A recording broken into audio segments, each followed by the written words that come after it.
नमस्कार, मैं हुमायूं सिंह और आप देख रहे हैं नेक्स्ट नाइन न्यूज। आज बात करने वाले हैं पल्लवी पटेल को लेकर। जी हाँ, बीते लोकसभा चुनाव में पल्लवी पटेल को बड़ा झटका लगता है। अपनी पार्टी को लेकर पल्लवी पटेल बेहद चिंतित नजर आ रही हैं।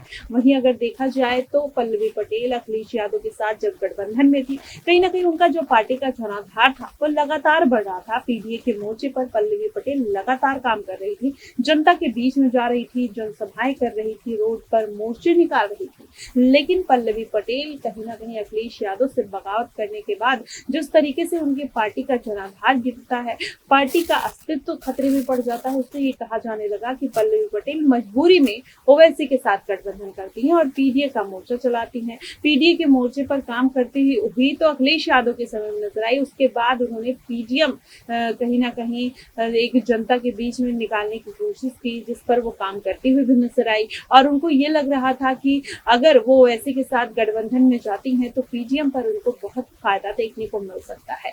पीडीएम मतलब पिछड़ा, दलित और मुस्लिम।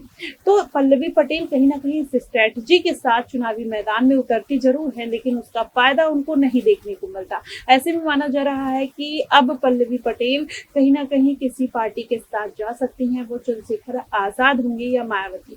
हालांकि भारतीय जनता पार्टी के साथ पल्लवी पटेल कुछ समय पहले योगी आदित्यनाथ के साथ मीटिंग करती हैं, जिसके बाद चर्चाओं में आ जाती हैं और पल्लवी पटेल के लिए कहा जाता है कि योगी आदित्यनाथ, अनुप्रिया पटेल और केशव प्रसाद मौर्य को डाउन करने के लिए पल्लवी पटेल को भारतीय जनता पार्टी में एंट्री दिलवा रहे हैं। लेकिन वो अटकलें कहीं ना कहीं समाप्त होती हुई नजर आती है।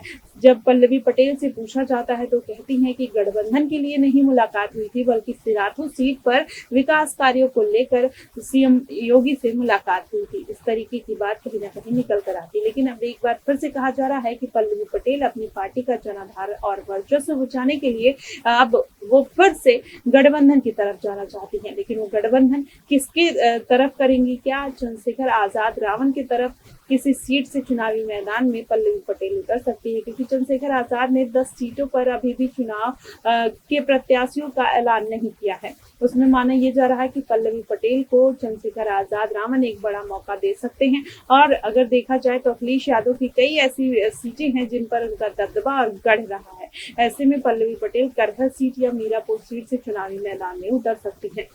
हालांकि चंद्रशेखर आजाद अपनी पत्नी मीरा कुमारी को वहां पर मीरापुर सीट से उतारने की पूरी तैयारी में है। अब देखना ये होगा कि पल्लवी पटेल को आखिरकार चंद्रशेखर आजाद कौन सी सीट देते हुए नजर आएंगे।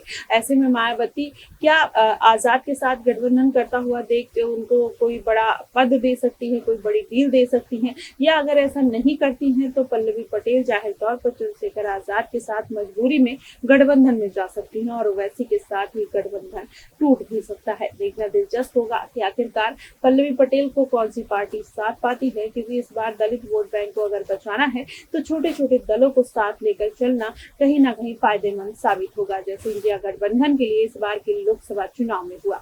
ऐसे में चंद्रशेखर आजाद उन छोटे दलों को साधते हैं या मायावती, ये देखना बेहद अहम होगा। फिलहाल आपको क्या कुछ लगता है, आप हमें कमेंट बॉक्स में जरूर बताइएगा। फिलहाल के लिए बस इतना ही। देश और दुनिया की तमाम खबरों के लिए हमारे साथ बने रहिएगा नेक्स्ट नाइन न्यूज।